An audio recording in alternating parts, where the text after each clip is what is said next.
Forget what they tell you. It is hard. It's like learning how to walk again, learning how to talk again. So packing up and leaving all of that and moving here was really a bit of a struggle. But things we do for our family, especially for our kids, not just for ourselves, for our kids. Leaving Nigeria wasn't so easy. So I didn't take water, I didn't brush my teeth, I didn't take a shower, nothing. I was just on the bed. My back was sore. For 3 days? For 3 days. I'm in pains. I don't know how to do this, you're telling me. So you have to try. I know you're in pain, you have to try. Just glad that you have been able to pull through and now you're here sharing your story. And everybody always says when something happens, it could have been worse, right? It could have been worse, but God healed you. When your process, you're working again, you're doing everything. Forget all say you're coming from Nigeria or any other country. Forget what you know or what you've learned in your past years in that country. Yeah. Hey guys, so this happened unintentionally, right? We have a guest in the house. We posted some weeks back that we were starting something called the Maple Life series, Life in Maple, right? We're going to talk about Jackpa, which is like immigrating to a new country, specifically Canada, right? We're going to talk about finding love, relationship, marriage, all of the things that happen in Canada. And it just came to me as a program under Pink Media, because a lot of people reach out to me and say nobody really talks about the struggles, packing up your life of 20-something, 30-something years, selling all your properties, moving to a new country in search of a better life, security, everything, right? And then I was like, okay, let's talk about it. But it was just supposed to be like text, writing, and all of that too. But then a special guest reached out to us. I've known her for a while. I've known a little bit of her story, but she always wanted to share this part of her story, right? And she said, I want to share my story, but I want to do it like, on video and stuff like that, right? Like so that people can really learn. Like text will not do justice to it, right? And so I said, yeah, that's a good idea. Come into the studio, let's have a chat. And she's here and we're going to meet her and we're going to have a very interesting conversation. So get ready to learn a lot more from this conversation. So welcome to the Life in the Maple series. This is our first video episode, so you are welcome. And we'd like to meet our guest. So introduce yourself, how long you've been in Canada, so they can get like the full context of what's going on. My name is Chiamaka. At Instagram, I'm Glam Chami. And I've been an early childhood educator for 12 years now. And it didn't start as a passion per se. It started as a calling, because that's what I wanted to do at first. It's a lot. That was what I wanted to do at first. But life happened, and as God may have it, I grew so much passion in the field. So leaving Nigeria wasn't so easy, because in Nigeria I've already established myself. I was a school principal, and I've had a very good, reputable career going on for me. So packing up and leaving all of that and moving here was really a bit of a struggle. But things we do for our family, especially for our kids, not just for ourselves, for our kids. So we had to do what we had to do. And as God may have it, we came here last year, October, and we already had few family and friends that helped us, stabilize, get on our feet, tell us what to do, how to do it, because there's a lot of things involved when you're trying to, settle into a new environment. Yeah. You're like a baby. Forget what they tell you. It is hard. It's like learning how to walk again, learning how to talk again, learning how to even eat. So it's that complicated. It's not so easy like they tell you. She has given us a little bit intro of herself. So when you first landed Canada, give us like your full context. What was your first reaction before we even jump into what really happened? What was your first, you had expectations, right? What was your expectations? And then fast forward to your reality of that before what happened. My expectations. I had lots of expectations for Canada, but first of all, I entered and I experienced cold. So you landed I in winter? landed in spring/winter season. Okay. It was almost getting to that winter season. So it was like March. So it was October. October. Oh. October. Fall. Yes. But when you say fall. spring. Fall. You see, we're still learning. Fall. So fall into winter. Fall into winter. Yeah. It was cold. And I just had a simple jacket on, but I made sure I covered my kids. Coming here, I expected to be in the same sphere of influence I wasn't back then in Nigeria. Yeah. Because just like I said, I've been able to acquire lots of clientele when it comes to my career, when it comes to social life. I was a little bit of a social butterfly. Oh. So, it's that feeling of you're coming here and it's like zero social life. Because everything you have to do it yourself. You don't even have time because you're working a 9 to 5. Of course, you have to pay the bills, you have to take care of your family and all that. And then you have to, come back home after work. You have to cook, you have to clean. But back then in Nigeria, we all had helps. Yeah. We all had nannies. We all had family members like your mom or your siblings or your aunts. People are always around. But here, on your own. On your own. I had to learn it the hard way. But be that as it may, I'm blessed with a very nice man. My husband is so helpful. Wow. He's so helpful. He's so hands-on. He's so domestic. So it helps to ease off the stress. Yeah. And the pressure that comes with coming back. You're a career woman. You're a mom. You're a wife. Yeah. There's a lot embedded in all those 3 words. And it's so hard to juggle it, especially when you're in a new environment. Yeah. It's a whole new ballgame. So that was something that was unexpected for me.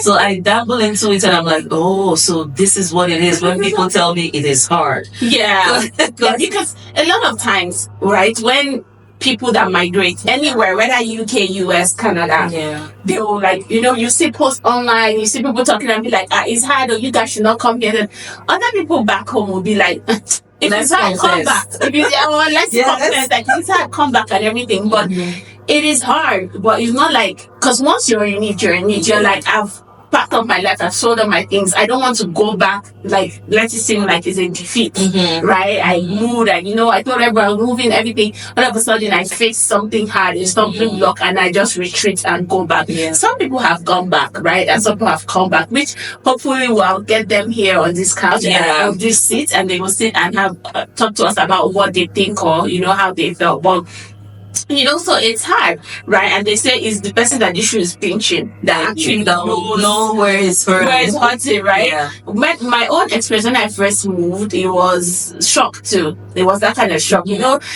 leaving, I never really wanted to leave. Right, but my husband wanted to leave. They had always been posting into different places because of work, right? Yeah. So we were in the US for a short while. We were in Port Harcourt in Nigeria for a short while. We're in Lagos, and we're just moving. In fact, days after our wedding, because he's an engineer, right? All these oil people, engine boys. So days after our wedding, I think it was like 5 days or something, he had to go to the rig to supervise and everything. So I was like, no honeymoon, no, what's going on? Oh my goodness. So I've always been used to that moving life and all of that too. So when we were moving here, I was like, I don't want to move. I had things set up for me in Nigeria. I had the company I was working. I was going into magazine, fashion, so many things. I was like, I have my path set up for me. Don't come and disrupt me. But then, marriage, sacrifice, all life that happens. And then reality dawned on me. But we'll have that discussion at that time. So your expectations versus your reality they were not matching, right? Very different.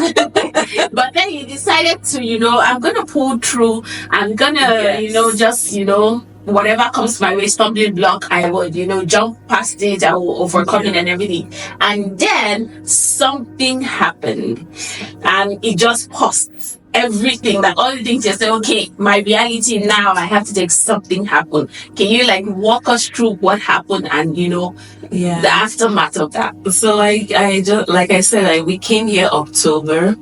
And, life was going on, a lot of processes to settle in, this, that, looking for a job, that's also part of the struggle and all that. So as God may have it, let me say that I didn't struggle too much to get a job. because of my experience in the field. Yeah. As an early childhood educator, it wasn't seamless, but I did look for a job for like, let's say, three weeks or so before I landed a space. And that was quick. That was quick, right? That's what I hear. Yeah. My boss always said that when she interviewed me, there was just something about me, right? And she said I didn't have anything. I didn't have the license. I didn't have whatever it is. They said first aid, CPR, police check. I didn't have any of that. But according to her, that there was something about me. I would say it's God's grace. It's God. It has to be because God's grace. Because no one could explain it. This lady didn't have anything and she was hired. Every other thing I started getting after I was already in the workspace. Yes. So at November, I already started working. I worked for 2 weeks, ending of November and beginning of December. And December 11th, on my way to work, because I was taking a bus to go to work. On my way to work at exactly 7 a.m., it was snowing, of course. It was this winter period. I don't know anything about winter except for, it's beautiful in pictures.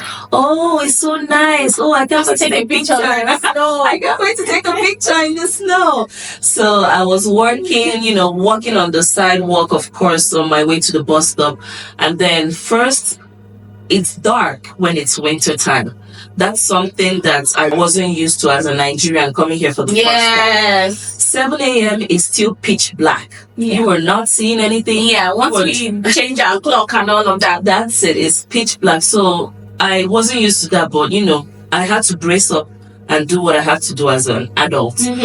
Walking on the road, singing my song. Of course, I was listening to a Christian music. That's a beautiful part of it. So I wouldn't say God was on my side. I slipped and I fell on a black ice. It was later I learned that was called black ice. And then I broke my right leg. It was a fibular and tibia fracture. It wasn't a sprain. Like from here. It wasn't a sprain. It wasn't like it was the two bones broke. It's the most traumatizing experience I've ever had in my entire life. When people ask me, how was it like for you? I'll say, giving birth is easy. Nothing can be compared to the pain I felt on that day. It was terrible. I couldn't cry. The tears dried up. Oh my God. You're in the cold. You could feel your bones. You could hear the crack. The first thing I screamed was, Jesus! I heard the crack. I thought it was just, something easy. I tried to lift myself. I saw that my bones were about to gush out from my snow boots. What? I'm telling you. So it was the leg on your feet. Was it back here? Yeah. It was protruding out of the skin. Oh my God. And the lady, I don't know who that lady is, but God bless her. She was taking her son to school. She immediately rushed to where I was. And it was dark. It was very dark. So it was very, very dark. It was, if not for the street lights, you can't see anything. Immediately the lady came, she was looking at me, she said, do not move. Stay right where you are, because she saw as a Nigerian girl, I was trying to, brace up and lift myself and see what I can do at the moment. But she said, do not move. Stay where you are. I'm going to call 911. I'm like, 911. It's not serious. As a Nigerian, when you watch yes, you're like, call 911. Yes, that's serious. It's very severe. Immediately, there was an apartment building facing me, 4,000 building, and people started rushing because I think people heard my scream.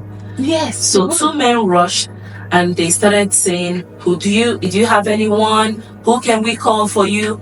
At this point, I was on the floor. I was crying. It's something I don't even want to remember, but oh my God. They picked up my phone. I was on the floor. They're already trying to say, who can we call for you? Your phone is locked. I didn't know if I was struggling for my life. I was struggling to talk. It was a whole lot happening all at the same time. But then I could mutter to them, my husband is here. My husband is here. My husband is here. They say, open your phone. Open your phone. Where do you stay? Where do you live? Where do you live? I told them my address, which was not very far from where I fell. So someone went to my house to call my husband. Already they were calling my husband. And according to my husband, he said he was looking at his phone and he was wondering, why is she calling me? She just left now. And they told her, your wife just got injured, this, that. So whatever happened at that time, like she at just that left, time, she was fine, yeah, she was okay. And then you're calling that your wife got like it was at that time. It was just waking up, trying to wake the boys, Get them ready prepare them for school. At that point, I feel like my life flashed before my eyes. Oh my God! There was nothing I could remember. There was nothing I could say. I was just saying, blood of Jesus, blood of Jesus, blood of Jesus. And then 911 came. That was now when it got more horrific because they had to lift me up from the floor. Wow. First of all, I don't even know how to explain it. I'm heavy because I'm tall. Mm-hmm. And then lifting me up from that floor made me realize that your life is about to take a whole different turn. Because I could see myself vulnerable. I could see myself not in control of anything again. They held my leg. 2 men held my leg because they had to hold it in. It was so painful. And then 2 men held my back.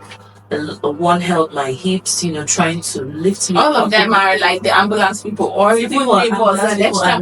extra people, the men that came to my rescue. Yeah. They had to help because ambulance usually has two people in it. So they helped lift me up. At that time, my husband was just rushing and they already lifted me up. I screamed. He said he heard my scream from a distance and wow. He didn't know whether to run, crawl, because for him, I just felt like normal. You just fell. You just fell. Normal for you. There are levels to falling.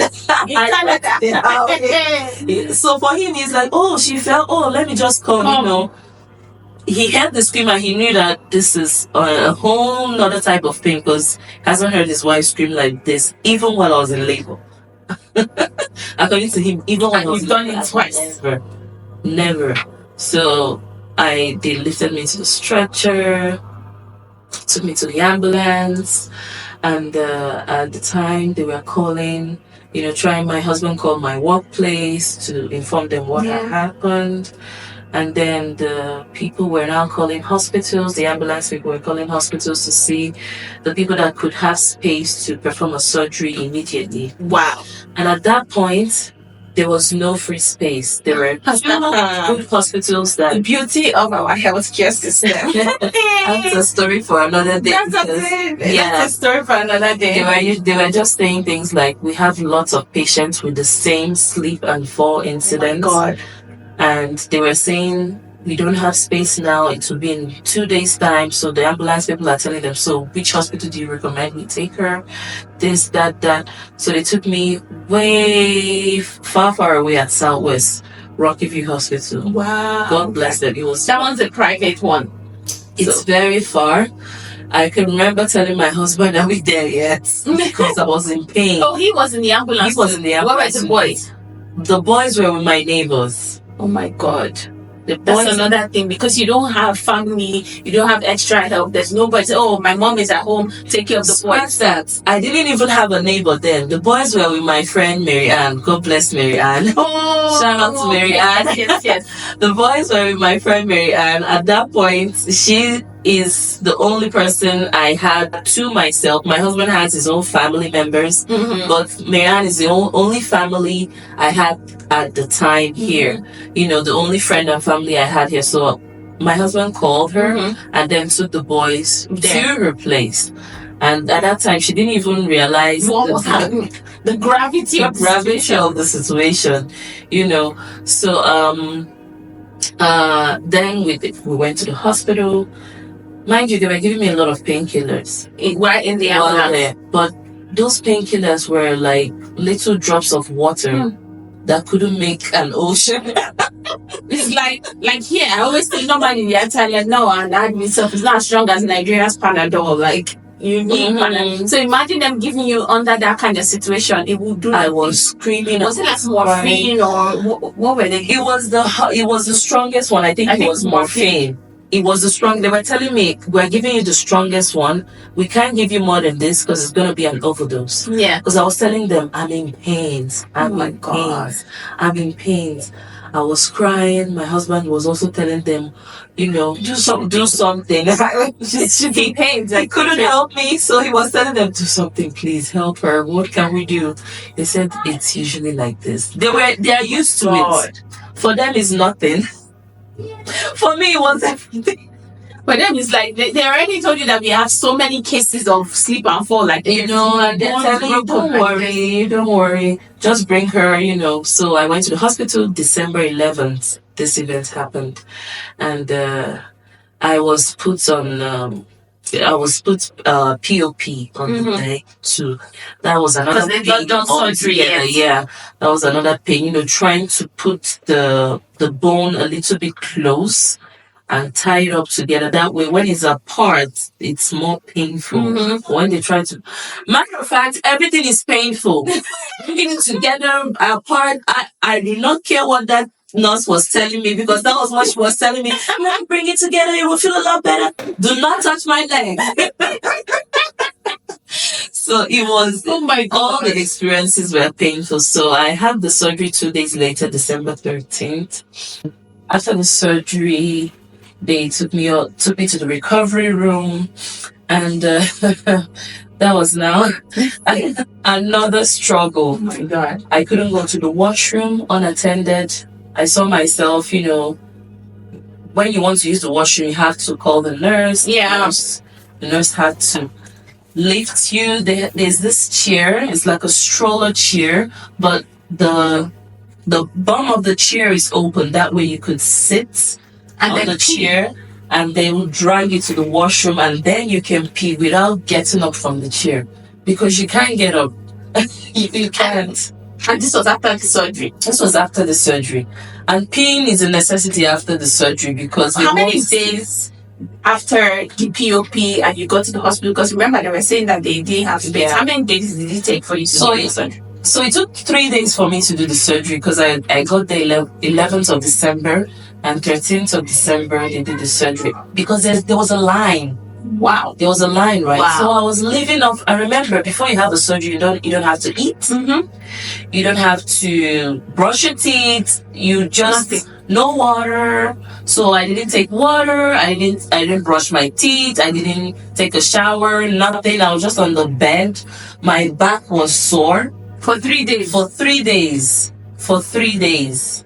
And this is something that if they had space, they were attended to you that same day, then you'll be able to eat, have your bath, like just feel some sort of normalcy come back into your life. But they didn't have space, because there were lots of people apparently that had slipped and fell at that particular time. So chaos.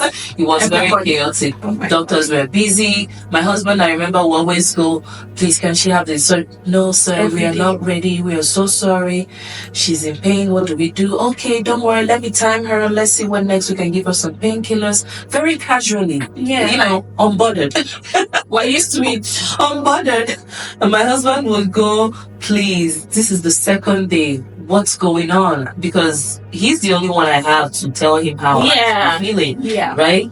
I will tell him I am sore, I am thirsty. They were giving me drips to, curb the hunger and the thirst. But you're a human being. This was like by force fasting. By force fasting. You will come out of that place life. Like you will get new revelations. My goodness. It was something else. But also the glory of God. So after the surgery, recovery was another process. I remember the nurse was a Filipino lady. She would always come and say, you have to help yourself. because I'm not going to be at home with you. I'm learning. I'm showing you how to lift your bum. I'm showing you how to do this. Yeah. But you need to help me. I'll tell her, I'm in pains. I don't know how to do this, you're telling me. So you have to try. I know you're in pain. You have to try. Because we need to discharge you in like 2 days. Because that way there's space for more sleep and for people. Because you're not the only one, right? So I think I stayed in the hospital for 1 week. 1 week plus 2 days, or 1 week plus 1 day, something like this. And then I was discharged. Going home was another hassle. You know.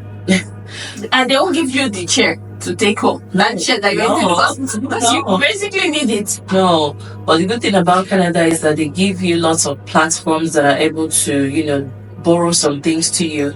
Like I remember my husband, they called him, they talked to him about Red Cross. So Red Cross gave us a wheel, a stroller and clutches. Wow. Yeah, for free. That was the good thing about it. Oh my God, I didn't know that. I didn't even know we still had Red Cross.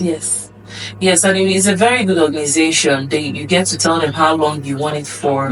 So once you're done, you return it in good condition. Wow. So I remember back home when we were in school, we were in secondary school, we used to have this Red Cross club. Yeah. And all of us would join Red Cross. They would teach us how to plaster, how to bandage, and all of that too. So it was back then they knew about Red Cross, but recently now I didn't know the existence. Yeah, Nigerian Red Cross is different from here. Canadian Red Cross. I think here they are more intentional with how they work with people, help people and all that. So they will ask you, do you need any other thing? They wanted to give us wheelchair, but my husband said it's too much. It's too much. I need her to know that this is the thing that she can overcome. Because if she didn't work wheelchairs, like, will I ever walk again? I mean, you know, like, what's my future? Yeah. So that was it. Taking me, my husband I had to call my boss because she had a big van. Yeah. That could accommodate, because you know your legs are up. You need to sit in a chair whereby it will accommodate the leg and the body and all that. Yeah. So I had to call my boss. Thankfully, she's a very nice lady, Miss Maricela. So she came, she brought her van, and she helped me with they discharged me from the hospital. She and her daughter, you know, helped me, you know, with my husband, my bags, everything. Wow. It was a lot. It was a lot. Wow. Like, I mean, like, I can't even imagine or think about it, because it has never happened to me. I have been in Canada for so many years, and, you know, I would say I've walked on the road and everything, but thankfully that has never happened. So if certain things don't happen to you, or you don't even know people in your space that thing has happened, you will not imagine that people can go through this thing, right? Now, walk us through what the aftermath was like. So you've gone home, you know, your boss helped you, and you know, we thank God for, I don't know if to call them angels or special people. They're special people that give people a chance, like immigrants, especially when they move from Canada, from wherever their country is to Canada, right? It only takes that one person to decide to see beyond, oh, you don't have the right certifications, or you need to go back to school for this, or you don't have Canadian experience, to take that chance on you. So not only did she take that chance on you, but she even went a step further when you got hurt to be there for you, to help you. And it's only God that brings those kind of people, you know, around, because some people are like, it's business is business. On the outside, I don't want to even be around, so you can't even sue me. You know, that kind of thing. So just stay where you are. If you're well, fine, we'll give you a job, but you know, just let there be boundaries. You know, but she went step further and everything. So that's awesome. Shout out to you, Miss Maricela. So walk us through what happened in the aftermath. Like, you got home, your kids, they haven't seen you, all of that. You know, like, that was another phase. So these phases all came with their own struggles, right? First of all, shout out to Marianne. Marianne was so helpful, taking care of my boys. You know, it's very hard to find someone that you'll be able to entrust your children. And trust that your kids will be okay. You know that they will sleep, they'll be fine. That's it, you know. So shout out to her, because it's not easy. Shout out, Susie. So coming back home on the a weekend, some days after later, I came back home. My kids came back home as well. You know, Daddy was telling them, but they did not understand. Then they were like 6 and 7 years. Oh, okay. They were still quite small. And they didn't really understand what was going on. Daddy would tell the mommy, don't go close to mommy's leg. Yeah. If you try it, okay. Me, I was always just there, no strength. That's the truth. No strength to do anything. So coming back home, yes, it was good to be back home. But, that was when another reality check came to me. Because the doctors wrote reports that, you're not supposed to leave the house. You're not supposed to go anywhere until... they will just be prolonging it. They'll tell you for 4 weeks. Yeah. Then you go for the next 4 weeks checkup. They'll tell you for another 4 weeks. Oh my you God. go for the next one. They'll tell you just no work. Don't stress the leg. Don't put pressure on the leg. That's usually the word they use. So just basically be a couch potato. Just lie down in your living room or your bed, whatever. Be watching TV. Nothing, no lights, no walk, no nothing. Just lie down. So imagine how traumatizing that was. But my boss, when she brought me back home, she came visiting one day and she told me I shouldn't worry about the work. The work will be waiting for me until I get myself and I'll be able to stand on my feet again. Yeah. Because a teaching job is very strenuous. You have to be on your feet. Yeah, especially with little kids. You have to always be on your feet. So I was so grateful to her because that was another fear I had. Coming from Nigeria, saying this kind of thing happen, it don't be for you. Yeah, see. You and the jobs. Yeah, Bye. There's nothing we can do, but here, they say they will hold your spot. So my colleagues then would tell me that they just found a temporary replacement for me. And that once I'm back, I had to, as a Niger babe, I had to reach out to some people, alpha, see what I had do. They say, yeah, sure. It's it's waiting for you. Okay.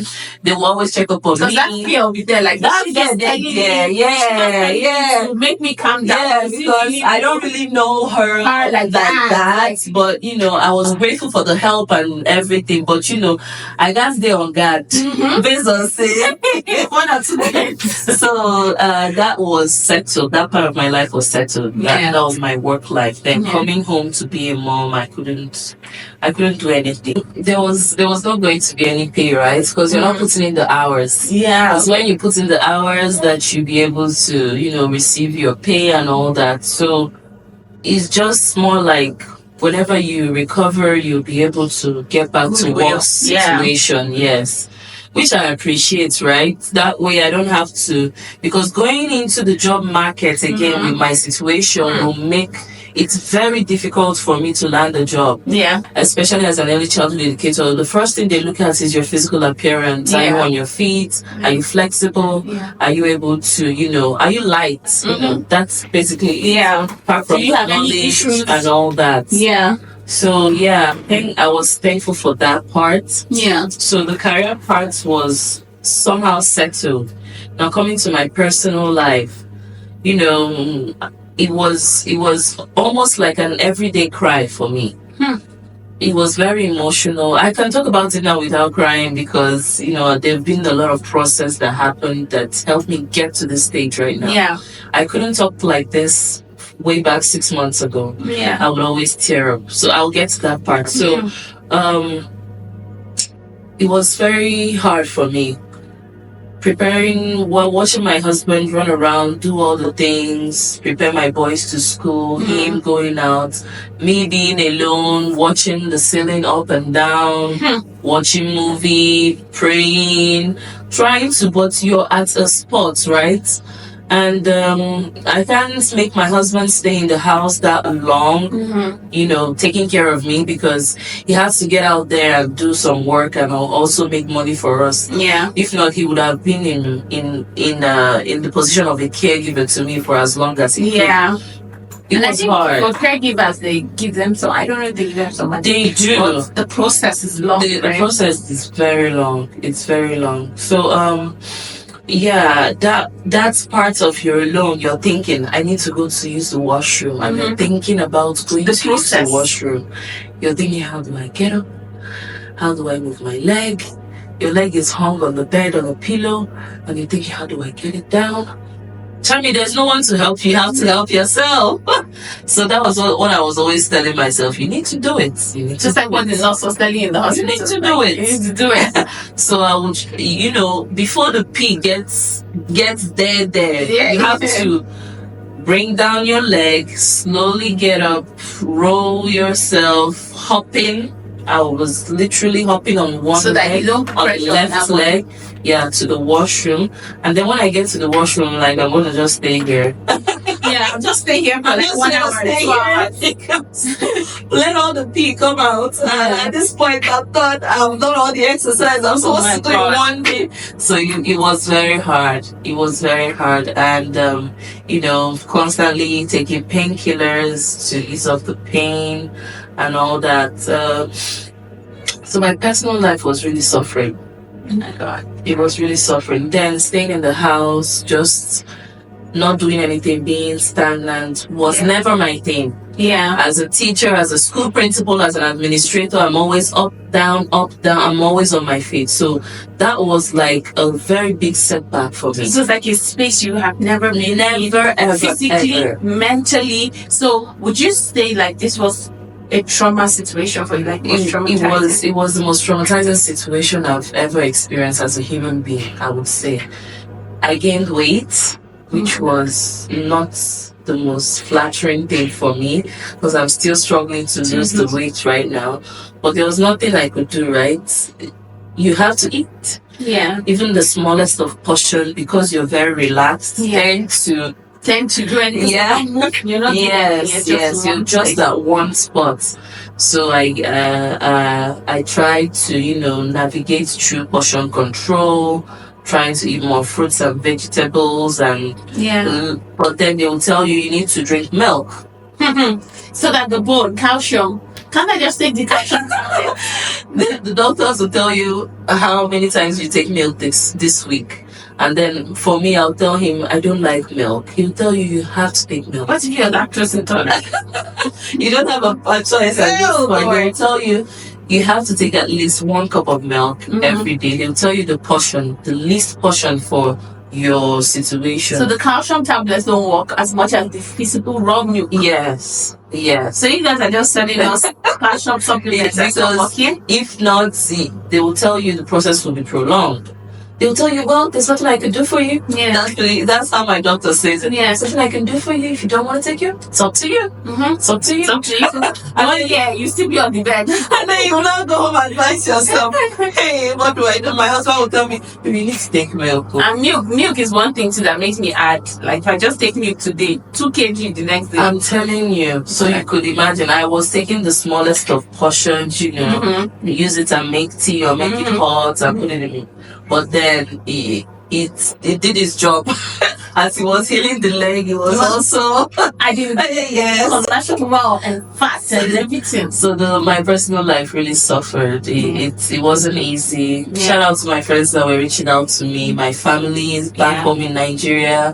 Always calling. My mom always praying with me. My sister will call me every day. We'll pray, we gist. Because she knew I was lonely. I went to the point of depression. Oh my God. So that's even the part I wanted to get to. Is like, okay, phase 3, phase 4 was the fall.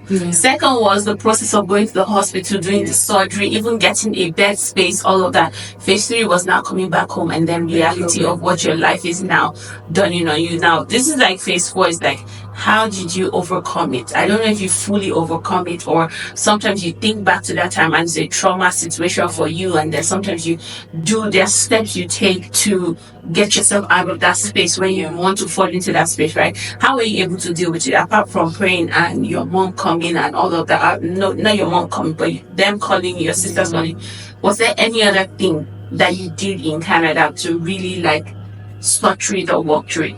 Yeah, there was, because of course, just like she said, I had to talk to my doctors about the challenges I was going through personally, because I would tell my husband and he would say, you need to tell the doctor, right? Let's know how to help you. So I told the doctor said it's very common, anxiety, depression, you know. He referred me to a therapist. And And this was your first time ever. This is my first time. Because we Nigerians, First time. we don't say therapy. Therapy for people that are not well. It's upstairs. There's that mentality of therapy, but forget what you've heard about therapy. You know what they tell us, you need to chest it. There are some things you cannot chest. There's some things that there are people that are more, how will I say, experienced or have more knowledge on how to navigate, especially when it's a trauma situation. Not just like maybe in your life, bills are chasing you. Not those types. I mean, those types of people still see therapy, right? But those types that will say, stoke yourself in God. There's so many things. Like the Bible, God itself is my therapist. I say Holy Spirit and everything. But there's some situations that you need professional. Yeah. You need to talk to someone. You need someone that has, talked to people that have been in those situations to help you navigate through life again. It was a challenge for me as a person, even stepping outside. Wow. I was so used to being indoors for 3 months. Even when it was my scheduled appointment to go see the doctor, my husband gives me lots of pep talk before I can leave that, because once I open the door, I'm scared. I'm like, and it's still outside there. Yes, still ice. It's still there. I'm shaking. I'm telling my husband I can't do it. He will say, I'll carry you. For how long are you going to carry me? For how long am I going to use the clutches? I was so scared. So that was what the therapist helped me walk through, right? Shout out to my therapist. She was so nice. She is so nice. She's a Nigerian lady. Oh, so that's nice. That's another thing too. Getting someone that understands from your own perspective and they can relate, right? Yeah. That way, that the advice is not just one-sided. It's like they see the whole picture. Shout out to her, because first she asked me, do you want to be on some medication? I told her I'm done with medication, because there are some anxiety pills, some depression pills that let's not both start there. I told her I do not want. I just want to be able to share. Yeah. And she's the one that got me to be in this situation now, because she said, you can share, talk about it more. Yeah. Don't be afraid to talk about it. I remember my first 3 therapies with her was all tears. Oh my God.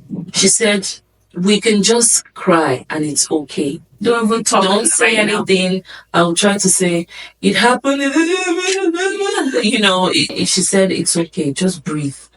We could cry. I could watch you cry, and it's okay. And the therapy was online, because I couldn't go to her office and all that. So, and she also made it to be convenient for me. Shout out to her. She's very nice. Yeah. She's a very nice lady. Yeah. So, she helped me walk through the anxiety. She helped me walk through the depression, because I was telling her, how do I get back out there?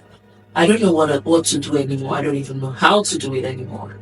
I don't even know how to face the world, because everybody is sorry for you. Yeah. Oh, I'm so sorry, How is your leg?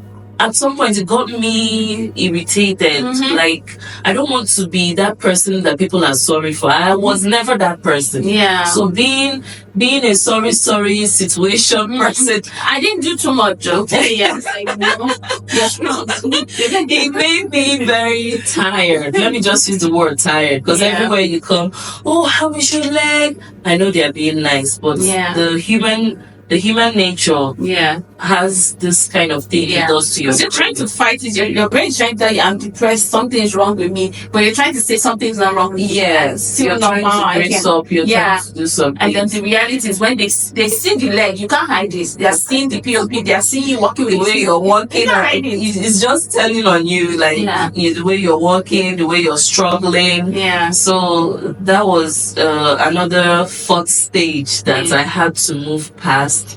And when I don't think I have completely moved past it, I'm not gonna lie, because there are some days that I wake up sore, the leg still gives me pain, especially when I'm stressed out from work. Yeah, Because of the standing on kind it of for long. work I do.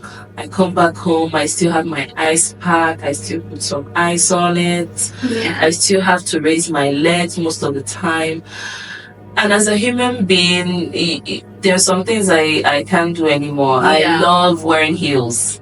Ah, I love wearing heels. Anyone that knows me knows that. But Yeah. now, it's like I'm always on my sneakers, my Yeah. flat shoes, because I can't even stand on it for Yeah. a long You're time. going to be on flats or sneakers and for a long time. For a long time, Sophie. For a long time. And then I remember that when we were talking before we started filming, you talked about them inserting a rod in there, and that rod is going to stay for life. Yeah. I'm like, what? So that rod is what's actually helped put the bone together at the end of the day. A long rod. Yes, it was a long, tiny rod. So they put it there with the x-rays that they showed me, because after the surgery, they will tell you what they did to you. They showed me that this is tiny. So I was always asking them, is it going to be removed? They said they can't remove it. It's what's helping hold your femur and your tibia bone together. If we remove it, it's going to fall apart again. To walk with Yes. Oh my God. So I told them, like, is this something like I can stay for 2 years, 3 years, 4 years, and I'll And then remove it? They said, no. Don't worry, you're fine. A lot of people are walking around with it and they're okay. We can. It will never hurt you in future or whatever. I was worried about that. It because my child is in my body. Yes, and as a mom, I was worried about it. So I was telling them, will this affect me as a woman? Things like this. So they were always telling me, don't worry, you're fine. It's safe. There's that thing that is at the back of your mind that's. I'm not whole again. I'm not whole again. And there's something in there. There's something in there. And you could feel yourself feeling it some days. And before now, you could feel it. But when the bones started healing and coming together, it was as if I wasn't feeling it. I wasn't feeling it again. But yeah, that's my Japa. That's a Japa story. Oh my God! Like the whole face. So now, like, what would you say, like, to people, new people coming to Canada, or who people already here, like, from your experience, to protect themselves so that this kind of situation doesn't happen to somebody else again? What would you say, like, advice? I remember when I first came, they were sending us videos of how to walk in snow, walk like a dog, all those kind of things. So from your experience now, what would you advise and the best way to deal with stuff like that? So first I would say, forget all say you're coming from Nigeria or any other country, forget what you know or what you've learned in your past years in that country.